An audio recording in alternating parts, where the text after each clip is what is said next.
Let's talk about why some male pastors are the worst partners in marriage. Not all, but enough that it's worth talking about. First, a lot of these marriages were about looks over love, platform over partnership, image over intimacy. Simply, a lot of churches won't hire a single man, and I know this. So the question becomes for young preachers, does she fit the vision? Not do we fit each other? It's about branding, her being in the backdrop, her having an intro and a bullet point. She's the sacrificial lamb so bro can secure a parking lot and a paycheck.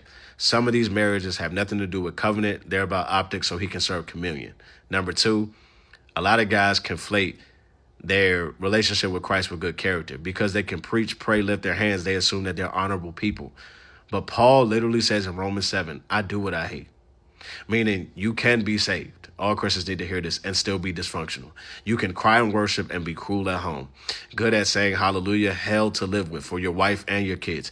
You can cast out demons and still can't sit with discomfort. A prayer life is not synonymous with being a good person. Number three, the church trains people for spiritual compatibility and stays mostly silent on psychological and social compatibility. The litmus test is, do y'all love the Lord? Okay, but do y'all like each other? Do y'all laugh together? Can you resolve conflict without humiliation? Do you share values outside of Sunday? We preach covenant and we skip compatibility. Number four, bro got too much power. The Stanford prison experiment showed what ordinary people would do with a little unchecked authority.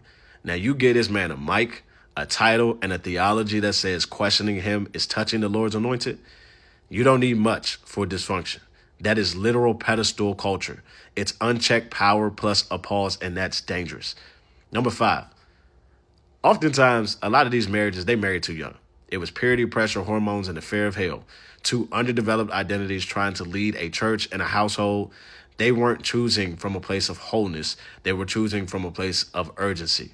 Desire drove it, shame accelerated, expectation locked in. And somehow we're shocked when those relationships crumble. Here is an uncomfortable truth about men in the church. Some men became pastors before they became whole. And the pulpit does not sanctify immaturity, it amplifies it. I know this for myself. You can be called and still be chaotic. You can be gifted and still be unsafe.